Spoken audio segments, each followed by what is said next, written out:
Hello mga kabibig, welcome back sa ating bagong YouTube channel. Ito ang pinakamaingay na YouTuber sa balat ng YouTube. Ako si Kabibig, maglebak-lebak na down with evidence. Naku po, nasaan ba ang presidente?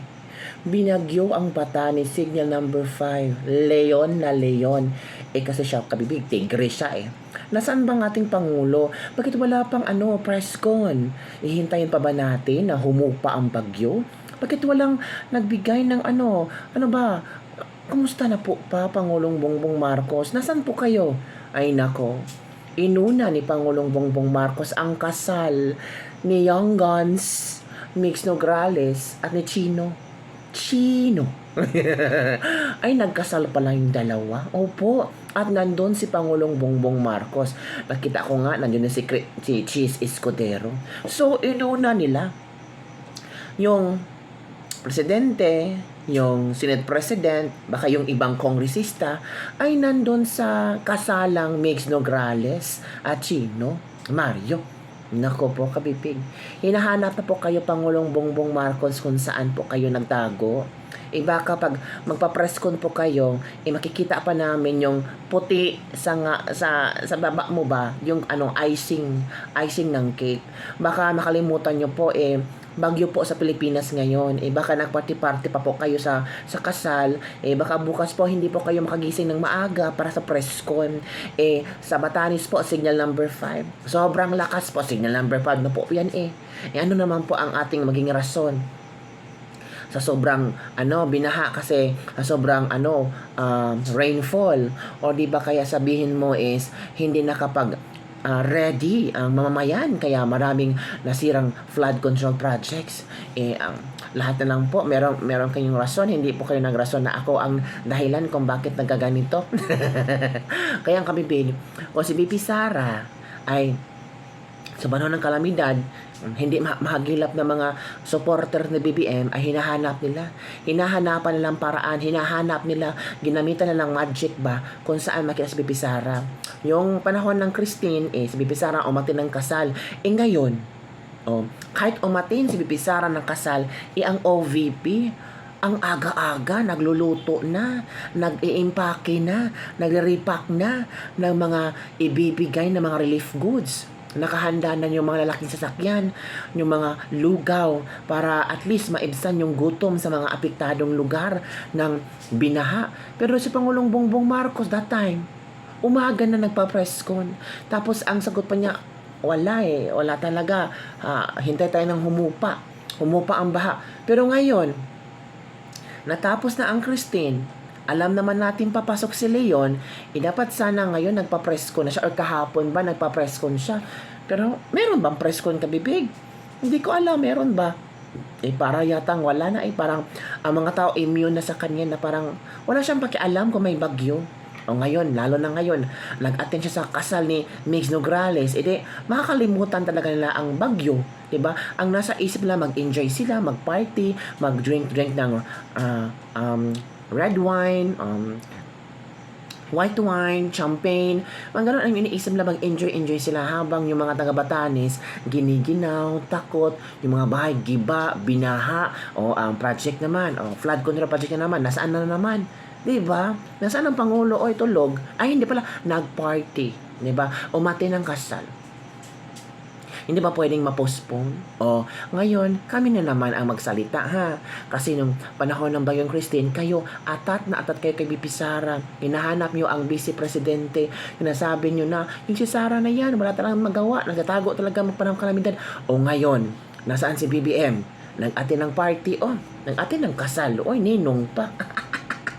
Ninong, tapos yung mga taga-Batanes, giniginaw, naghihintay sa tulong galing sa gobyerno. And I'm sure yung OVP nakahanda na sa tulong. Baka ngayon, nandun na ang OVP sa mga bahaging pwede mapasukan, bahaging pwede magbigay ng tulong, hinay-hinay na tulong para sa mga apektadong lugar sa Bagyong Leon. Pero si Pangulong Bongbong Marcos, party pa.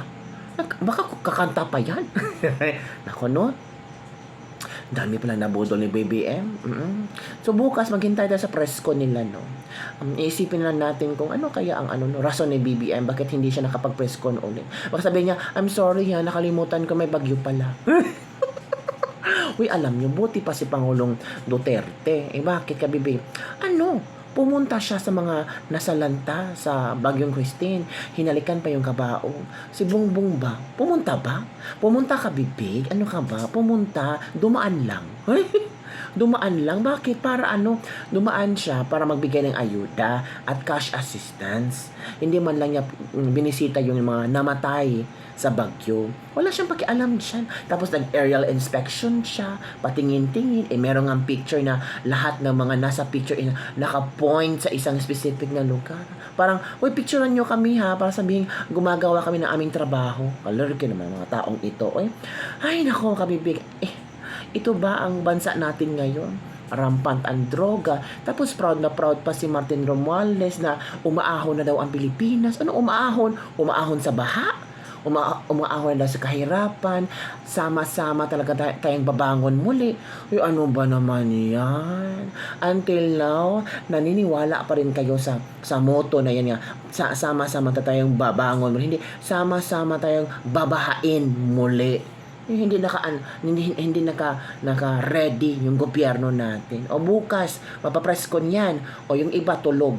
Parang ganun ba? Tapos hindi na alam sabihin ni BBM kung anong gagawin. Tapos, ewan ko talaga kabibig ko. Bakit siya nanalo? Kasi tayo kasi napabutol tayo. Si Sarah kasi. Naghingi ng tawad si Sarah. Huwag nyo nang i-anong si Sarah dyan. Kahit may mga sakuna si Sarah, nandyan parati. Parating number 1 nangunguna si Sarah. Huwag nyo nang idamay si Sarah.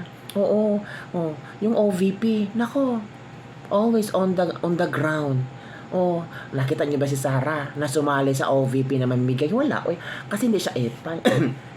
Hindi niya nakakawa ng trabaho ang mga OVP niya. Sabi ni VP Sara, gawin nyo lang yung trabaho niyo. Kahit binabash kayo, pinopolitika kayo, huwag kayo mag-alala. Ako lang ang harap sa mga politikang yan. Basta gawin nyo lang trabaho nyo, akong bahala sa inyo. Ganun yung pag-deliver ba? VP ha, ito yung gagawin nyo. Focus kayo sa pagtulong. VP Sara, akong bahala magdepensa sa inyo. Yun ang totoong leader. Yun ang leader ba, nag-iisip na itong mga bash hindi nyo kaya. So ako ang harap sa mga bash. Basta concentrate lang kayo sa tutulong nyo. Si BBM, nasaan ba ngayon? Di umatin ng wedding. Ay, nako, kakanta pa yun ng My Way. Kakanta yun basta kakanta yun. Nako, ano kaya ang saan kaya ang wedding reception ni Mixed Nograles, no? Nako. I'm sure magara iyan, mamahalin yan. Kaya nga kabibig sabi ng iba. Yung Bagyong Christine, ang ibinigay lang 2.5 million, pero yung SONA, 20 million ang ginasta. Alam natin yan. Ano na ngayon? Okay lang yung kabibig, 20 million kasi SONA yun presidente natin yun. Dapat pakainin talaga yung mga guest. Yung binahaan. Pilipino yun, nagbabayad yun ng tax. Yun ang dapat nating tulungan. Magkano lang ba ibinigay? 2.5. Ilang weeks silang magsasuffer. Pero yung SONA, isang araw lang, may liquidation pa. Walang liquidation. 20 million, agad-agad sinampal tayo sa kahirapan. Pero yung sa Christine, 2.5 million nang ibinigay.